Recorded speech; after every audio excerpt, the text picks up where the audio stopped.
Hello दोस्तों, आपका हमारे चैनल पे बहुत बहुत स्वागत है।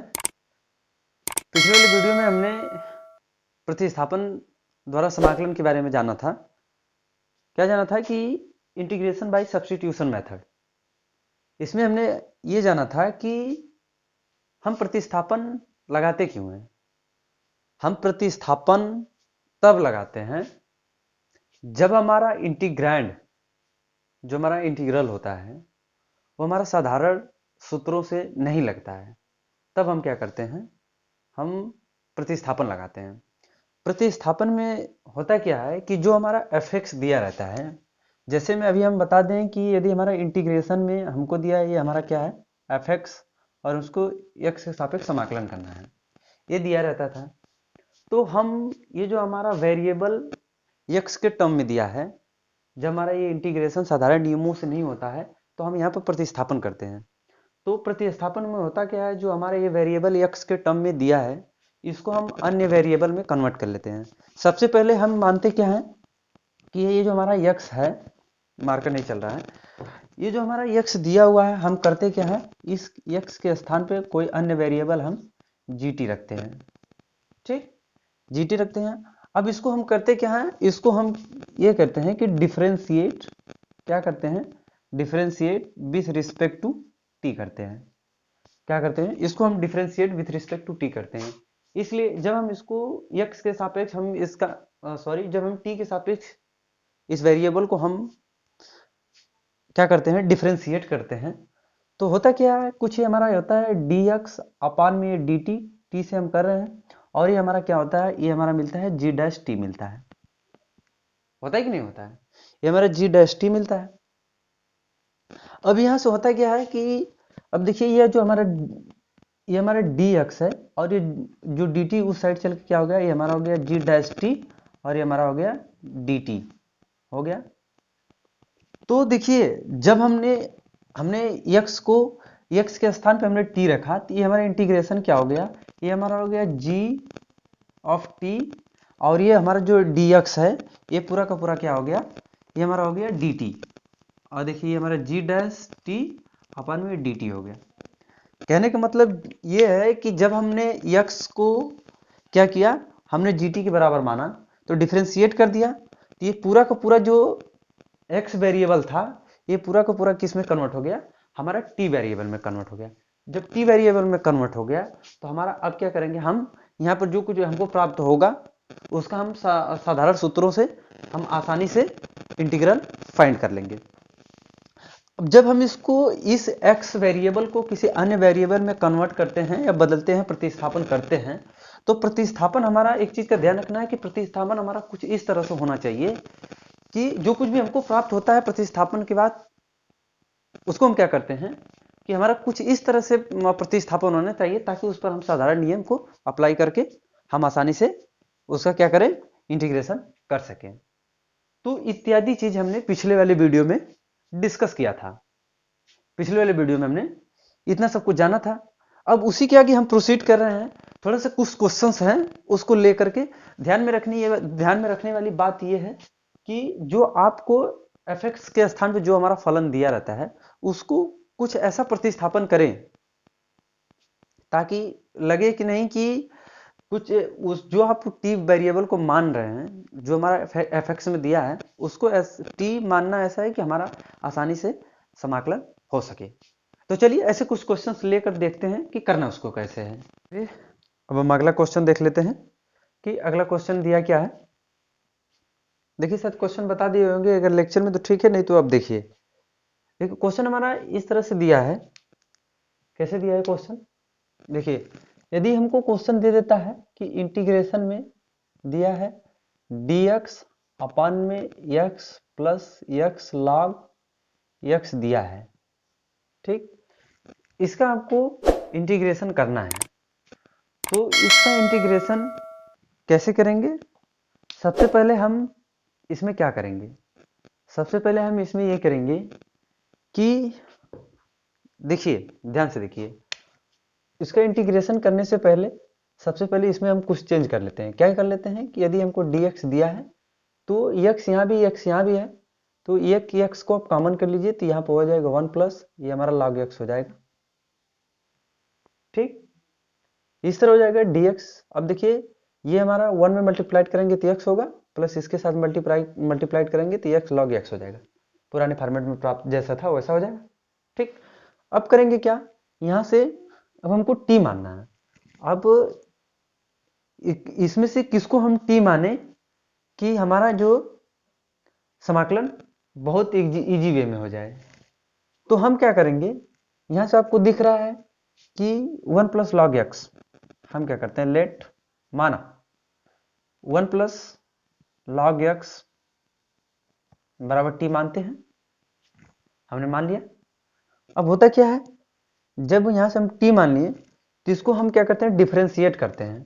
तो 1 कांस्टेंट है तो इसका अवकलन शून्य हो जाएगा, प्लस ये लॉग एक्स का क्या होता है 1 अपॉन एक्स होता है, फंक्शन ऑफ फंक्शन से dx, और जब हम इसका करते हैं तो ये हमारा होता है dt। इसका हम किए तो क्या हो गया, dt हो गया। हम किसी के सापेक्ष नहीं कर रहे हैं, ठीक, हम डायरेक्ट अवकलन कर रहे हैं। अवकलन करते अगर किसी के सापेक्ष करते हैं तो विथ रिस्पेक्ट टू टी करते हैं, तो उस तरह से होता। अब देखिए होता क्या है हमारा, ये हमारा हो गया, इसको हम इस तरह से लिख सकते हैं क्या, कैसे लिख सकते हैं, dx अपान में x, ये बराबर हमारा dt। देखिए dx अपान में x, अब देखिए थोड़ा सा फंक्शन को इसमें हम कुछ चेंज कर लेते हैं। देखिए ये जो हमारा dx अपान में x है, ये हमारा कुछ इस तरह से हो गया dx x, और ये देखिए 1 प्लस लॉग एक्स को हमने t मान लिया था तो ये हमारा क्या हो जाएगा, t हो जाएगा। ठीक, और ये जो हमारा dx अपान में x है, ये पूरा का पूरा क्या हो गया, dt बन गया। ये पूरा का पूरा हमारा dt बन के चला गया। तो होता क्या है, ये हमारा हो गया dt, ये पूरा का पूरा dt बन गया ना, और ये अपान में t हो गया। ठीक, t हो गया। तो अब हम करते क्या है, यहाँ से 1 अपान टी, हम जानते हैं कि यदि 1 अपान एक्स है तो इसका फार्मूला होता है log mod ऑफ एक्स होता है, ठीक, प्लस कॉन्स्टेंट सी होता है, बेसिक में हमने जान लिया था। तो ये कुछ इसी तरह का होता है। कैसे होता है, डी टी अपान में एक्स है तो ये हमारा इंटीग्रेशन नहीं लगेगा, इंटीग्रेशन हट जाएगा, तो ये हमारा क्या हो जाएगा, log mod of t plus constant c, ऐसे हो जाएगा। थोड़ा सा देखिए मार्कर में इंक खत्म हो गया है, तो हम मार्कर को चेंज करके इससे लिखते हैं। इसका भी तो इंक लगभग खत्म हो गया है। चलिए देखिए ये हमारा log mod ऑफ टी हो गया। अब हम यहाँ से करते क्या है, जब log mod ऑफ टी हो गया तो देखिए टी के स्थान पे क्या हमने माना क्या था, 1 प्लस लॉग एक्स। तो ये अब log तो हमारा एज इट इज रहेगा, लेकिन टी के स्थान पे आप क्या रखेंगे, 1 plus log x plus constant c. ये हमारा यहाँ से मिलता है फाइनल आंसर। ठीक, अब ध्यान से समझिए कि ये हुआ कैसे है, एक बार इसको हम समझ लेते हैं। इंटीग्रेशन में हमको दिया था dx अपान में x plus x log x दिया था, इंटीग्रेशन करना था। देखिए अब हम करते क्या है, dx अपान में x है, इसको ये जो x हमारा यहाँ भी है तो हमने एक x को कॉमन कर लिया, कॉमन x को हमने एक नहीं, x को हमने कॉमन कर लिया। तो यहाँ से x कॉमन हो गया, देखिए ये वाला x बाहर हो गया, 1 प्लस इसके स्थान पे, इस x वाले स्थान पे 1 आ गया, और प्लस log x हो गया, क्योंकि अंदर मल्टीप्लाइड करेंगे तो ये पुराना जैसे में जो पुराना फॉर्मेट है इसमें आ जाएगा। कॉमन करना तो आप लोग हाई स्कूल से जान रहे होंगे। ठीक, तो होता क्या है कि ये जो हमारा 1 प्लस लॉग एक्स है, अब हम इसको t मानते हैं। t मानते हैं इसलिए मानते हैं क्योंकि फलन को आसान बनाना ऐसा कोई विधि है ही नहीं कि जिसका आप समाकलन आसानी से हो सके, ऐसा कोई फार्मूला ही नहीं है। तो हमने इसको सिंप्लीफाई कर दिया, सिंप्लीफाई करके हमने इस log x 1 plus log x को हमने t माना। तो हम जानते हैं कि 1 प्लस लॉग एक्स को t मानने से हमारा फायदा ये है कि ये तो 1 है, ये कांस्टेंट है, तो ये हमारा शून्य हो जाएगा। log x का समाकलन ये जो हमारा है ये प्राप्त हो जाएगा। दिमाग यही लगाना है कि हम किसको माने कि हमारा एकदम जो क्वेश्चन दिया, जो एफ दिया हमारा आसान से आसान हो जाए। तो हमने जाना कि इसको t मानने से हमारा फायदा है, क्योंकि 1 तो कांस्टेंट शून्य हो गया, और log x का 1 अपान x है तो ये हमारा प्राप्त हो गया। तो हमने क्या किया कि 1 प्लस लॉग एक्स को हमने t माना, 1 कांस्टेंट है तो शून्य हो गया, log x का हम अवकलन जानते हैं क्या होता है, 1 अपान x होता है, और फंक्शन ऑफ फंक्शन से dx होता है, क्योंकि अब आप log x का किए, फंक्शन ऑफ फंक्शन से x का अभी था तो हमने उसको भी अवकलन कर दिया, और ये हमारा क्या हो गया, dt हो गया, अवकलन किए तो हमारा क्या हो गया, ये dx अपान में x हो गया और ये बराबर का dt हो गया। अब हमने जो 1 प्लस लॉग एक्स है, हमने इसको इसके स्थान पर जब हमने t माना तो t रख दिया, और ये जो हमारा पूरा का पूरा dx अपान में x जो है, ये हमारा पूरा का पूरा क्या हो गया, dx अपान में x, ये पूरा का पूरा dt में कन्वर्ट हो गया। बात समझ में आई कि नहीं आई? ध्यान से समझिए कि कैसे करना है, हुआ कैसे ये हमारा जो dx अपान में x दिया है, ये हमारा पूरा का पूरा क्या हो गया, dt हो गया। तो हमने इसको पूरे को उठा करके हमने क्या मान लिया, dt मान लिया, और जो हमारा t पहले से है वो तो नीचे मौजूद है। बात समझ में आई? तो यहाँ पर जो t नीचे मौजूद है, एक फार्मूला हमको पता है कि यदि ये 1 अपान x दिया है तो उसका फार्मूला, उसका डिफरेंशिएशन ये होता है log mod ऑफ x होता है। ठीक, तो यदि 1 अपान में t है या dt है या dx अपान में x है, ठीक, तो उसका फार्मूला यही होता है log mod ऑफ x। तो हमने क्या किया, dt अपान में t है, जिसका फार्मूला होता है log mod ऑफ t, और हमने वही रख दिया, log t के स्थान पे जो हमने माना था उसको उठाकर वैल्यू रख दी। तो क्या हो गया, log 1 plus log mod of 1 plus log x plus constant c। ये हमारा कांस्टेंट c जो है आर्बिट्री कांस्टेंट है। बेसिक समाकलन में ये आर्बिट्री कांस्टेंट क्यों जुड़ता है, हमने इसके बारे में चर्चाएं की थी। आप चाहे तो मेरा पुराना वाला लेक्चर इस वाले वीडियो के पहले, इस वाले जो इसके वीडियो में पहले वाला जो इसके पहले लेक्चर हुआ है उसका लिंक इस वीडियो के डिस्क्रिप्शन में, चाहे तो आप देख सकते हैं वहां से। तो इस तरह हमारा फाइनल रिजल्ट निकल गया। समझ में आया कि प्रतिस्थापन करते क्यों है। चलिए अगला वाला क्वेश्चन लेकर करते हैं। अगला वाला देख लेते हैं कि अगला वाला क्वेश्चन क्या है, दिया है sine a x plus b into cos a x plus b d x. इसका आपको इंटीग्रल फाइंड करना है। तो क्वेश्चन देखिए ध्यान से, क्या दिया हुआ है, दिया है इंटीग्रेशन में, इंटीग्रेशन दिया है sine a x plus b into cos a x plus b d x. आपको इसका इंटीग्रेशन निकालना है। तो अब यहां से हम जानते हैं, क्या जानते हैं कि हमको पता है ऐसा कोई नियम ही नहीं है। तो यहां से हम प्रतिस्थापन करेंगे, प्रतिस्थापन करेंगे किसको, इन दोनों में से मानना है। अब किसको मानना है आपको डिसाइड करना है। यदि हम कॉस को करते हैं तो माइनस का साइन आता है, साइन को करते हैं तो कॉस आता है। तो कॉस को हम यदि प्रतिस्थापन करते हैं तो माइनस आएगा, तो ये तो नहीं होगा। लेकिन अगर साइन को लेते हैं तो कॉस आ जाएगा। ठीक, तो हम क्या करते हैं, यहां से हम sign a x plus b को हम क्या करते हैं, टी मानते हैं, लेट। ठीक, यहां से आप मान लेंगे। ठीक, क्या करेंगे आप इसको मान लेंगे, थोड़ा सा इसको हम रफ कर देते हैं, यहां से आप इसको लेट कर लेंगे। ठीक, क्या करेंगे, sign a x plus B बराबर का टी मान लिए। अब देखिए होता क्या है कि जब इसको मानते हैं टी, ठीक, तो आप इसको क्या करना है, टी के सापेक्ष अवकलन करना है। तो यहां से लिखेंगे, क्या लिखेंगे, इसको लिखेंगे डिफरेंशिएट। अब जब टी के सापेक्ष कर रहे हैं तो लिखिए differentiate with respect to t. ठीक, तो करेंगे तो साइन का क्या हो जाएगा, कॉस, और ए एक्स प्लस बी, तो ये तो ऐसे रहेगा।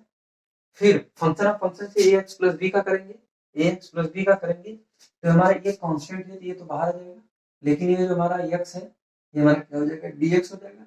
और किसके सापेक्ष कर रहे हैं, t के सापेक्ष, ये हमारा dt हो जाएगा। और ये जब हम इसको t के सापेक्ष अवकलन करते हैं तो ये हमारा 1 हो जाता है। बात समझ में आई कि नहीं, समझे ध्यान से। हमने क्या किया, sine a x plus b को हमने t माना, अब इसको differentiate with respect to t हमने कर दिया, t के सापेक्ष अवकलन कर दिया। तो जब हम t के सापेक्ष अवकलन करेंगे, देखिए समाकलन लगाने के लिए सबसे पहले आपको अवकलन आना जरूरी है। अवकलन आएगा तभी आप समाकलन अच्छे से कर पाएंगे। तो यहाँ पे क्या किया हमने, टी के सापेक्ष इस फलन को, हम साइन वाले फलन को हमने टी के सापेक्ष अवकलन कर दिया। तो हमारा साइन का तो अवकलन जब हम किए तो कॉस हो गया। लेकिन इस फंक्शन ऑफ फंक्शन से एक्स प्लस बी का करना है, क्योंकि साइन का किए आप, इसके अंदर फंक्शन ऑफ फंक्शन है, इसके अंदर एक और फंक्शन है, तो क्या करेंगे, इसका करेंगे। देखिए ये वेरिएबल के साथ कांस्टेंट मल्टीप्लाइड में है, तो ये कांस्टेंट अवकलन करते हुए बाहर आ जाता है। बेसिक अवकलन हमने बताया था, तो वहां पर बेसिक अवकलन वहां पर जाकर देख लीजिएगा, तो ये कांस्टेंट अवकलन के बाहर आ जाएगा। और x का t के सापेक्ष अवकलन करना है, तो क्या हो जाएगा, dx अपान में dt हो जाएगा, और ये t का t के सापेक्ष अवकलन 1 हो जाता है। ठीक, यहां तक हो गया। अब हम जानते हैं, क्या जानते हैं, ये चीज ध्यान दीजिए। अब इसको इधर मल्टीप्लाई करते हैं, तो ये हमारा हो जाता है cos ax प्लस b, और ये हमारा हो जाता है a dx, और ये हमारा हो जाता है dt। हुआ कि नहीं हुआ, आराम से हुआ, इसमें मल्टीप्लाई कर दिए।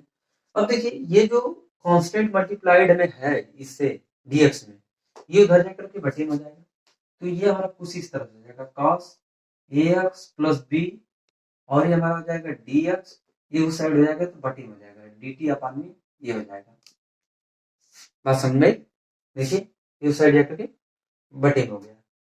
ठीक, अब देखिए यहाँ से आपको एक चीज मिलता है, हमने तो यहाँ तक कर लिया, लेकिन जब हम साइन एक्स प्लस बी को हम टी मानते हैं, तो यहाँ पे रखिए जो आपने फलन बनाया तो इसको आप टी मानेंगे ना, और देखिए cos ax plus b into में dx, cos ax plus b into में dx है कि नहीं है ना, तो ये हमारा पूरा आपको दिख रहा होगा, ये क्या हो गया, dt अपान में हो गया। तो यहाँ पर रखिए क्या है, dt अपान में,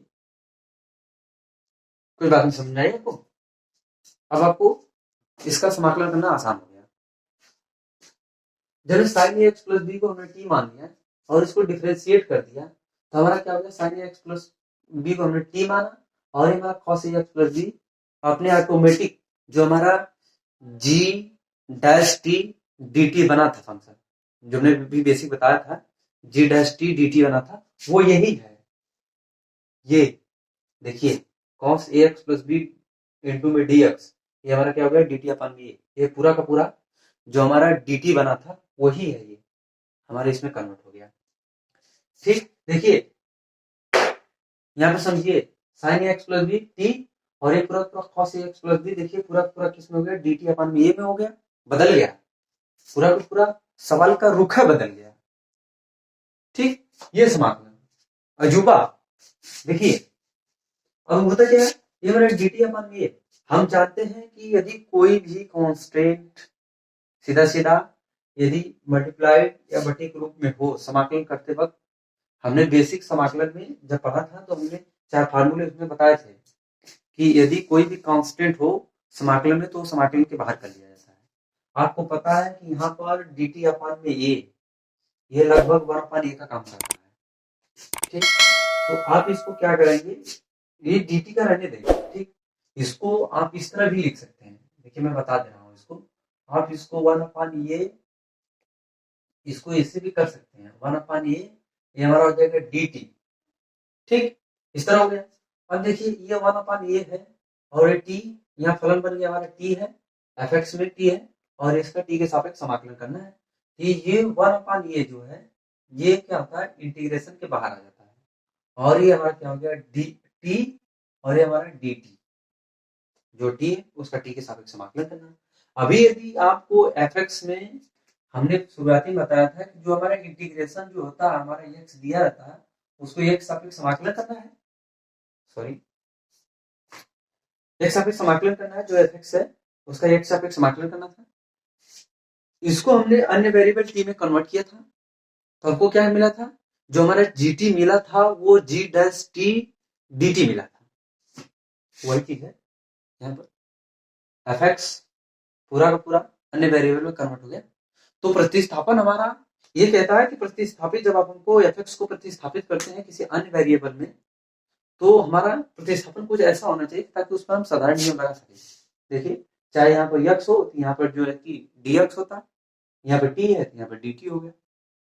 t के सापेक्ष समाकलन करना है ना, समझ में कि नहीं आई होगी।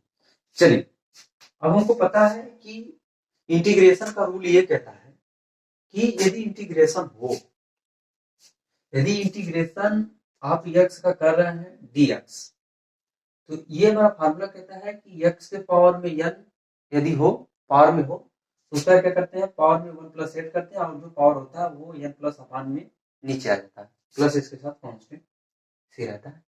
ये तो आर्बिट्रेरी कांस्टेंट हमेशा आपको लगाना ही लगाना है, इसमें आपको मिस्टेक कोई कंप्रोमाइज नहीं। ये मान लो ये हमारा फिक्स हो गया ऐसा, ठीक। अब देखिए ये हमारा टी है, यहाँ वेरिएबल एक्स था लेकिन यहाँ पे वेरिएबल टी है, कोई दिक्कत नहीं, चाहे टी लो, एक्स लो, वाई लो, जेड लो, चाहे जो लो, वेरिएबल है ना, वेरिएबल रहना चाहिए, बस ध्यान इतना रखना है। तो ये हमारा 1 ये हो गया, और फार्मूला हम इंटीग्रेशन के जानते हैं कि टी के पावर में 1 हो तो 1 प्लस 1 कुछ नहीं तो 1 है, ठीक, और ये 1 प्लस 1, ठीक, यहाँ पर आपको हमेशा याद रखना है। और कांस्टेंट सी ये साहब आर्बिट्री साहब ये है ना, हाँ है, तो ये हो जाएगा 1 अपान में ए और टी के पावर में 2 अपान में 2 प्लस में ये कांस्टेंट सी, बात समझ में, ये हमारा हो गया। अब इसको हम इस तरह भी कर सकते हैं, टी स्क्वायर, ठीक, टी के पावर में 2 हो गया, बात समझिए ध्यान से, और ये हमारा हो गया 2a, इस तरह तो कर सकते हैं, प्लस ए कांस्टेंट सी हो गया जनाब। अब ये टी स्क्वायर जो है, अब आपको पता होगा, क्या पता होगा कि जो टी के स्थान पे हमने माना क्या था, ये साइन एक्स प्लस बी, उसको रखिए, जी जनाब जरूर रखेंगे। तो आप यहाँ पर रखेंगे तो आपको अब फाइनल आंसर मिलेगा, क्या मिलेगा, देखिए इक्वल का निशान आप लगाइए, ये मिल जाएगा आपको sign a x plus B, और सॉरी देखिए यहाँ पर एक्स नहीं लगाए हम, तो ये हो जाएगा ए एक्स प्लस बी अपान में होल स्क्वायर अपान में 2a और ए प्लस में कांस्टेंट सी, बात समझ में आई, आई होगी। तो इस तरह हमारा प्रतिस्थापन द्वारा समाकलन होता है। अगर नहीं समझ में आई हो तो कमेंट करके जरूर बताइएगा कि नहीं समझ में आया है, इसको अगेन रिपीट कर देंगे, ठीक। कैसे लगा आपको एक बार पुनः बता देते हैं। देखिए इसका सिंपल सा फंडा है, फंडा ये है कि आपको दिया है sine a x plus b into में cos a x plus b into d x दिया है। अब हमको दो फलन इंटू में करके दिया है, तो आज अब इन दोनों में से किसको हम टी माने कि हमारा जो प्रतिस्थापन आसान हो जाए, ये तो भी बात है। अब देखिए कॉस को हम मानेंगे तो ये तो माइनस में देगा, क्योंकि सी है तो माइनस में आ जाएगा, और ये साइन माइनस में आई नहीं, प्लस में है, तो इसका हम ऐसे कहते हैं कि साइन क्या कर लेंगे तो ये हमारा आसान हो जाएगा, कॉस आ जाएगा जरूर। तो हमने क्या किया, उठा करके फिर इसके बाद यहां से हमने कर लिया, अब हम क्या किए, इसको हम टी के सापेक्ष अवकलन कर दिए, तो लिख दिए differentiate with respect to t. इसका मतलब होता है डिफरेंशिएट, डब्ल्यू का मतलब होता है विथ, आर का मतलब होता है रिस्पेक्ट टू टी, टी के सापेक्ष फलन को अवकलन किया गया है, ठीक। ये होता है कांस्टेंट ए एक्स प्लस बी, और देखिए फंक्शन ऑफ फंक्शन से ए एक्स का करेगा, कॉस का हमने किया, सॉरी साइन का हमने किया तो कॉस प्राप्त हुआ, और फंक्शन ऑफ फंक्शन से इसका करेंगे ए एक्स प्लस बी, तो वेरिएबल के साथ ये कांस्टेंट है जैसा कि अभी हमने बताया था, तो कांस्टेंट बाहर हो गया, वेरिएबल का हमने टी के सापेक्ष अवकलन किया तो dx अपान में dt हो गया, और ये टी का टी के सापेक्ष किए तो 1 हो गया, और ये dt जो इधर आके मल्टीप्लाइड हो गया, बाकी सेम फंक्शन उसी तरह है, और ये जो है ये मल्टीप्लाइड में है तो ये आकर के बटे में हो गया, तो ये पूरा आपको फलन दिख रहा है कि cos ax plus b dx, ये dx अपान में dx, ये आपको कहीं देखा देखा सा लग रहा है, cos ax plus b dx कहाँ है, यहाँ भाई साहब है ना, cos ax plus b into में dx है, cos ax plus b into में dx है, ये पूरा का पूरा क्या हो गया, dt अपान में ये हो गया। इस वाले फलन को हम इसके स्थान पे dt अपान में ये लिख दिए। देखिए अभी तो हमने इसको अलग किया है 1 अपान में, इससे आप मल्टीप्लाई करेंगे तो dt अपान में यही हो जाएगा, ठीक। अब क्या हुआ, ये 1 अपान ये कांस्टेंट का काम कर रहा है, तो इसको इंटीग्रेशन करने से पहले इंटीग्रेशन का रूल कहता है कि हमारे सामने अगर कांस्टेंट भैया बैठे हो तो पहले हमको इनको बाहर हटाओ, तो कांस्टेंट भैया को क्या करोगे, इंटीग्रेशन के बाहर तुरंत हटाओगे बिना हेजिटेशन के, बात समझ में आई। तो क्या करेंगे, जो हमारे टी है 1 अपान dt अपान में ये जो है ये कांस्टेंट है 1 अपान ए, तो इसको आप समाकलन के जब बाहर किए तो देखिए फलन हमारा क्या हो गया, टी और ए इंटू में dt हो गया, हुआ कि नहीं हुआ, आसान हो गया। तो जब हमारे dt टी इंटू में डी टी हो जाता है तो हमारा समाकलन का सूत्र आसानी से इस पर अप्लाई हो जाएगा। तो इंटीग्रेशन का रूल ये कहता है कि यदि किसी वेरिएबल के पावर में n हो, नंबर हो, ठीक, तो उसके पावर में एक एड होता है और जो पावर होती है, जो सर पे चढ़ा होता है, वो हमारे पावर में आएगा।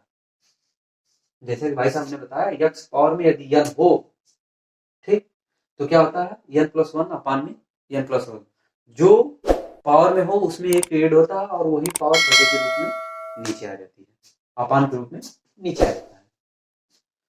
तो वो चीज हम यहाँ पर अप्लाई करेंगे। तो होता क्या है कि देखिए 1/a जब हम कांस्टेंट बाहर कर लेते हैं तो हमारा होता है t के पावर में 1, कुछ नहीं है तो 1 मान के चलते हैं, प्लस में 1 ऐड करते हैं, वही जो पावर में होता है वही बटे के रूप में आ जाता है। तो होता क्या है कि जो t पावर 1+1 होता है अपान में 1+1 होता है, प्लस ये आर्बिट्री कांस्टेंट जो होता है हमारे इसमें तो लगना ही लगना है, तो आर्बिट्री कांस्टेंट सी को हम ऐड करके चलते हैं। अब होता क्या है कि 1/8 t पावर में 2 अपान में जो है 2 हो जाता है, प्लस कांस्टेंट सी हो जाता है, और ये t के पावर में स्क्वायर अपान में 2a, जो a था इसको हमने मल्टीप्लाई करके यहाँ कर लिया, ठीक। अब यहाँ पर t के स्थान पे जो sin ax प्लस b माने था उसका मान उठा के रख दीजिए, बाकी पावर तो है ही, ये तो रहेगा। तो क्या होता है sin ax plus b power whole square है अपान में 2a है प्लस आर्बिट्री कांस्टेंट c है, तो ये हमारा यहाँ से फाइनल रिजल्ट निकल गया। आंसर समझ में? तो मुझे उम्मीद है कि आपको ये क्वेश्चन समझ में आए होंगे। अगर नहीं समझ में आए होंगे तो कमेंट बॉक्स आपके सामने दिख रहा है, आप वहां से अपना कमेंट छोड़िए, जो आपके मन में हेजिटेशन हो, विदाउट हेजिटेशन के आप क्वेश्चन पुट अप कीजिए। आपके क्वेश्चंस के सवाल, आपके क्वेश्चंस के आंसर यहाँ पर दिए जाएंगे, हम कोशिश करेंगे कि आपके क्वेश्चंस के जवाब दिए जाएं। तो मुझे उम्मीद है कि क्वेश्चन आपको समझ में आया होगा। चलिए इसी के साथ हम नेक्स्ट वीडियो में मिलते हैं, तब तक के लिए थैंक यू।